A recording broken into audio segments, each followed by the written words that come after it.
Balkónový profil priamy a flexi. Hlavné výhody profilu.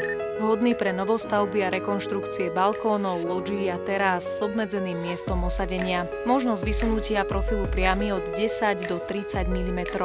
Možnosť prispôsobenia profilu flexi oblúkovej konštrukcii. Súčasť certifikovaného systému pre zateplené balkóny. Kompatibilita profilov priamy a flexi. Výrobok má európske technické posúdenie ETA.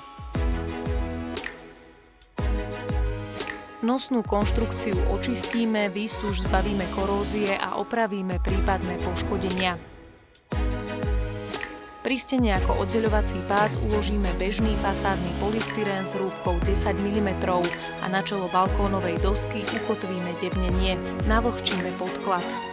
Aplikujeme vyrovnávaciu maltu a zarovnáme ju do spádu 1,5 až 2 %. Pre lepšie osadenie profilu by mala byť hrúbka malty v čele balkóna minimálne 10 mm.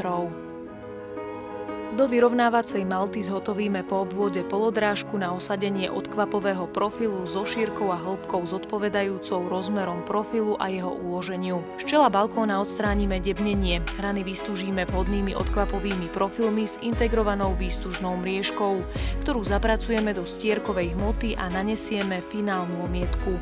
Postupujeme rovnako ako pri zatepľovaní. Balkónový profil flexi so špeciálnymi výsekmi upravíme na požadovaný polomer pomocou skružovačky. Profil následne osadíme do oblúkovej časti balkóna, v rovnej časti uložíme balkónový profil priamy.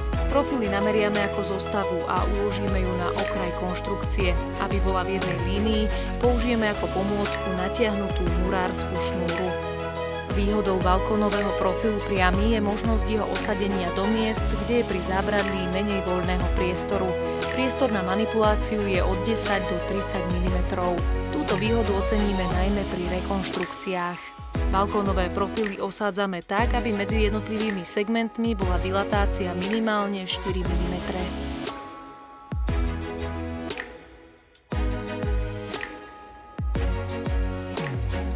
Do montážnych otvorov urobíme značky.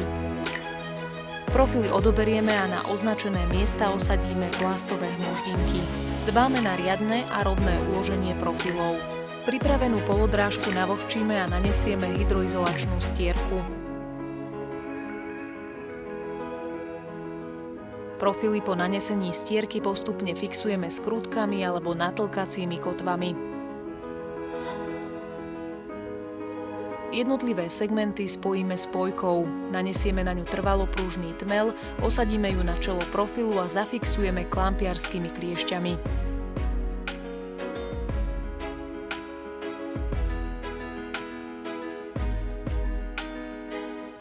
Po dostatočnom vyzretí poteru a osadení profilu môžeme aplikovať hydroizoláciu. Na utesnenie detailov použijeme tesniacu pásku vloženú do stierkovej hydroizolácie. Postup opakujeme vo všetkých rohoch, kútoch, pozdĺž profilu a na dilatáciách. Na napojenie hydroizolácie na rámy dverí, oplechovania alebo zábradlia sa používa výhradne samolepiaca butylkaučuková tesniaca páska. Prvú kontaktnú vrstvu hydroizolácie nanesieme celoplošne na vopred navlhčený cementový podklad v súvislej vrstve. Po zaschnutí prvej vrstvy, približne po 2 hodinách, môžeme naniesť druhú vrstvu. Druhú vrstvu stierkovej hydroizolačnej hmoty nanesieme hladidlom s ozubením 6 mm a hladkou stranou ju zahladíme.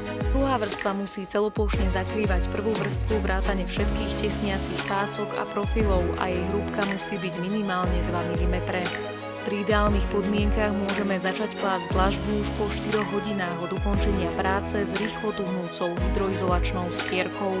Dlažbu ukladáme do flexibilnej lepiacej hmoty triedy aspoň S1 podľa princípov uvedených v technologickom postupe kladenia dlažby.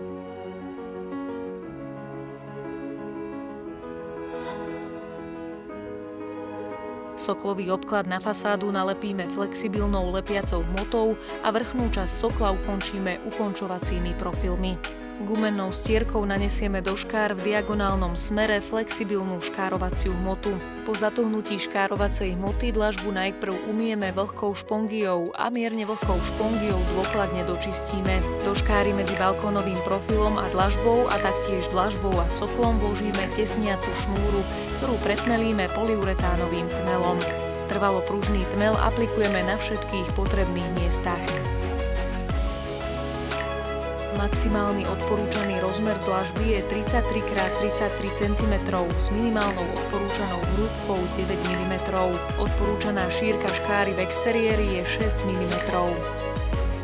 Inovatívne riešenia pre váš balkón, lóžiu alebo terasu, ktoré spĺňajú vysoké požiadavky na jedinečný vzhľad a dlhotrvajúcu funkčnosť.